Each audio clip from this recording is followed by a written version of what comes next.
Cataract classic రెటినాలకు world class treatment ఇప్పుడు మన బీరంగూడలో అమెరికన్ లేజర్ ఐ హాస్పిటల్స్.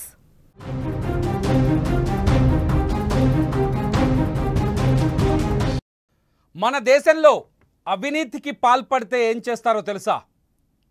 అవినీతి చేసిన వాడిని హీరోగా చూస్తారు. అవినీతికి పాల్పడి రాజకీయాల్లోకి వస్తే వాడిని దేవుణ్ణి చేస్తారు.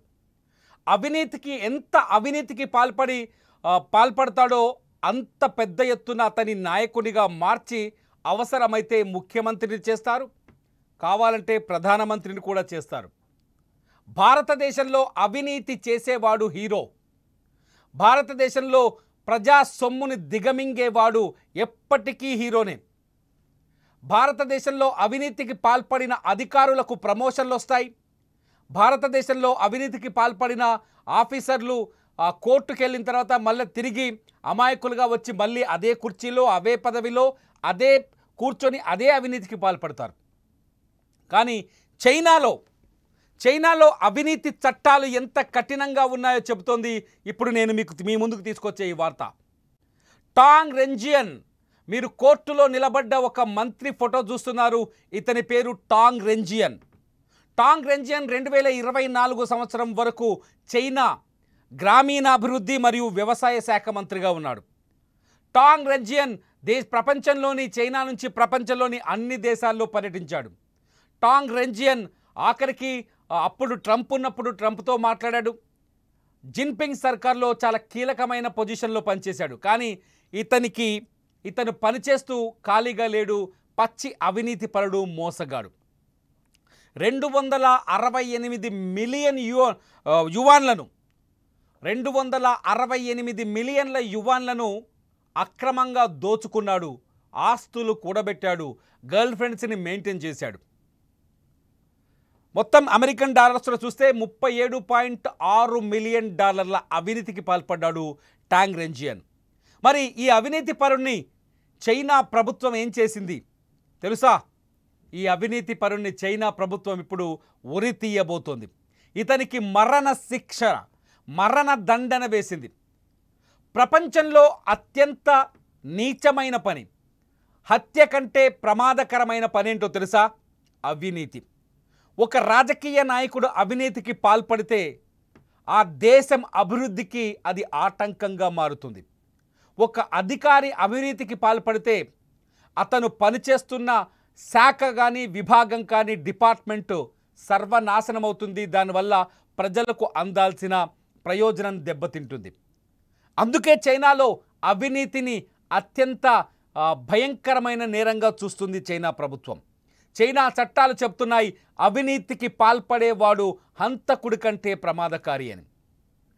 ఆ చట్టం ప్రకారమే చాంగ్ చున్ కోర్ట్ ఈ వ్యవసాయ మంత్రిని, ఈ గ్రామీణాభివృద్ధి వ్యవసాయ శాఖ మంత్రి, మాజీ గ్రామీణాభివృద్ధి వ్యవసాయ శాఖ మంత్రి, ఇతను జిన్పింగ్ సర్కార్లో భాగం టాంగ్ రెంజియన్ను ఉరి తీస్తున్నట్టుగా ప్రకటించింది. ఉరి శిక్ష వేసింది. మరొక 2 సంవత్సరాల్లో ఇతన్ని ఉరి తీయబోతున్నారు.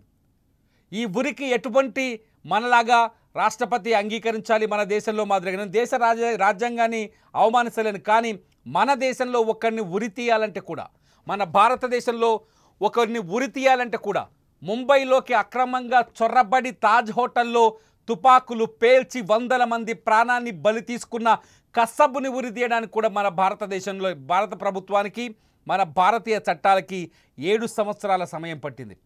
కానీ ఈ చైనాలో మాత్రం టాంగ్ రెంజియన్కి కేవలం 2 సంవత్సరాలు మాత్రమే అతనికి భూమి మీద బతికే అవకాశం ఇచ్చింది అక్కడి ప్రభుత్వం. 2 సంవత్సరాల తర్వాత ఖచ్చితంగా అతని మెడకు ఉరితాడు బిగించి అతని ఊపిరి ఆగే వరకు లాగేస్తారు. ఎందుకంటే ఇతను చేసిన అవినీతితో, ఇతను అక్రమంగా సంపాదించిన ఆస్తులతో, 268 మిలియన్ యువాన్ల ఆస్తులతో ఎంతోమంది జీవితాలు నాశనమయ్యాయి. ఎంతమంది ఆత్మహత్యలకు పాల్పడ్డారో కూడా తెలియదు.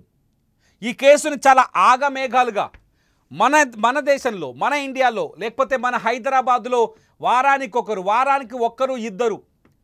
వారానికి ఒక్కరు ఇద్దరు అధికారులు లంచం తీసుకుంటూ దొరుకుతూనే ఉన్నారు. వీళ్ళు 15 నుంచి 20 రోజుల్లో కోర్టుకు వెళ్ళి మిడ్ టర్మ్ బెయిల్ తెచ్చుకొని మళ్ళీ అదే కుర్చీలో కూర్చుంటారు. మన చట్టాలను అవమానిస్తున్నామని కాదు, కానీ మన చట్టాలంతా బలహీనంగా ఉన్నాయని చెప్పాల్సిన అవసరం ఉంది. మన చట్టాల్లో ఉన్న లొసుగులని ఆధారంగా చేసుకొని మన ప్రభుత్వాల్లోని అవినీతి అధికారులు చాలా యథేచ్ఛగా డబ్బులు సంపాదించేస్తున్నారు. భారతదేశంలో గవర్నమెంట్ ఉద్యోగం వస్తే అవినీతి సంపాదనకు లైసెన్స్ వచ్చినట్టే. భారతదేశంలో రాజకీయాల్లో ఒక పదవి వస్తే అవినీతిగా ఆస్తులు కూడబెట్టడానికి లైసెన్స్ ఇచ్చినట్టే. భారతదేశంలో ఒక వ్యక్తిని నాయకుడిగానో ప్రజాప్రతినిధిగానో ఎన్నుకుంటే ప్రభుత్వ సభల్లోకి అతనికి అవినీతి చేసుకోవడానికి అధికారికంగా ఈ వ్యవస్థని అప్పజెప్పినట్టే. కానీ చైనాలో చూడండి, చైనాని పొగుడుతున్నాను అని ఎవరైనా అనుకుంటే అంతకంటే మూర్ఖత్వం ఇంకొకటి ఉండదు. చైనాలో వ్యవసాయం, ఈ గ్రామీణాభివృద్ధి వ్యవసాయ శాఖ మంత్రి చేసిన అవినీతికి వేసిన శిక్ష ఏంటో తెలుసు కదా, మరణ శిక్ష. నేను అంటున్నాను, ఇటువంటి చట్టాలు భారతదేశంలో కూడా మారాలి. ఇటువంటి చట్టాలు రావాల్సిన అవసరం ఉంది. ఎందుకంటే భారతదేశంలో అవినీతి కంటే అతిపెద్ద వినాశనకరమైన వ్యవస్థ ఇంకేమీ లేదు. మన దేశంలో పోస్ట్ ఆఫీసులో ఒక స్టాంపు కొనాలన్నా 10 పైసలు ఎక్స్ట్రా చెల్లించాల్సిందే.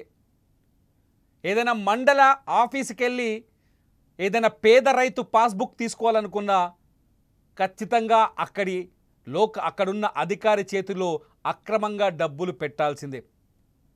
మనం చేసే ట్రాన్సాక్షన్స్ అన్నీ బ్యాంక్ ట్రాన్సాక్షన్స్ కావాలి, కానీ మన రూల్స్లో బ్యాంక్ ట్రాన్సాక్షనే చేయాలని ఉంటుంది. కానీ మనం ఇచ్చే డబ్బంతా బ్లాక్ మనీ. రియల్ ఎస్టేట్లోకి వెళ్దాం, ఎంత బ్లాక్ మనీ ఫ్లో అవుతుందో మనకు అర్థమవుతుంది. కానీ చైనాలో అటువంటి సిచ్యువేషన్ లేదు.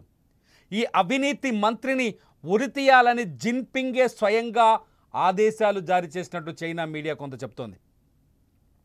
జిన్పింగ్ సర్కార్లోని కోర్టులు, జిన్పింగ్ సర్కార్లోని పోలీసులు, జిన్పింగ్ సర్కార్లోని విచారణ వ్యవస్థలన్నీ పూర్తిస్థాయి 100% అవినీతి నిరోధక, అవినీతి రహితంగా ఉన్నాయనే చర్చ జరుగుతుంది. కొద్ది రోజులుగా జిన్పింగ్ కూడా చైనాలో ఇదే ప్రచారం చేస్తున్నారు. అవినీతికి పాల్పడిన వారి అంతం చూస్తామని. ఏకంగా తన క్యాబినెట్లోని మాజీ మంత్రే అవినీతికి పాల్పడడం, దాదాపు $37.6 మిలియన్ అక్రమాస్తులను కూడగట్టడం, ఎంతోమంది అమాయక ప్రజల ఉసురు తీసి, ఎంతోమంది అమాయక ప్రజల ఆ కష్టార్జితాన్ని లాక్కొని తను మాత్రమే కుబేరుడుగా జీవించాలనుకున్న ఈ మాజీ వ్యవసాయ శాఖ మంత్రి టాంగ్ రెంజియాన్కి మరణ శిక్షను విధించాలని నిర్ణయించింది చైనా న్యాయ వ్యవస్థ. ఇతన్ని 2 ఏళ్లలో ఉరి తీయబోతున్నారు. 2007లో ఈ టాంగ్ రెంజియన్ రాజకీయాల్లోకి వచ్చాడు. 2024 వరకు వివిధ పదవుల్లో అనేక హోదాలు అనుభవించాడు. 2017 నుంచి 2020 వరకు ఇతను పశ్చిమ ప్రావిన్స్లోని గన్సు అనే ప్రావిన్స్కి గవర్నర్గా పనిచేశాడు. భారత కమ్యూనిస్టు పార్టీలో చిన్న పదవుల నుంచి పైకొచ్చి జనాన్ని శాంతం నాకేశాడు. గవర్నమెంట్ సొమ్ముని పూర్తిగా మింగేశాడు. సర్కారు సొమ్ముని దిగమింగి కోట్లు కూడగట్టి బతకాలనుకున్నాడు. అటువంటి వారికి మరణ శిక్ష విధించింది చైనా ప్రభుత్వం. ఇది చెప్పడానికి నాకు చాలా సంతోషంగా ఉంది. ఎందుకంటే మన భారతదేశంలో అవినీతి అధికారులు తప్పించుకు తిరుగుతున్నారు. మన భారతదేశంలోని అవినీతి అధికారులు మన ఖజానాకి ఎలకల్లా మారి బొర్రెలు చేసి నమిలేస్తున్నారు మన ప్రభుత్వ ఆస్తులని. ఈ వీడియో చూస్తున్న సచ్చీలులు, నిజాయితీ పరులు ఎవరైనా ఉంటే కామెంట్ చేయొచ్చు, నన్ను ప్రశ్నించవచ్చు. మన దగ్గర అవినీతి చేస్తేనే వ్యవస్థ ముందుకు నడుస్తుంది. అవినీతికి పాల్పడితేనే వ్యవస్థ ముందుకు నడుస్తుంది. లంచాలు ఇస్తేనే వ్యవస్థ ముందుకు నడుస్తుంది. లంచం ఇవ్వకపోతే ఒక్క అడుగు కూడా, ఒక్క పని కూడా ముందుకు సాగదు. లంచం ఇస్తే ఈ దేశంలో ఏదైనా జరుగుతుంది.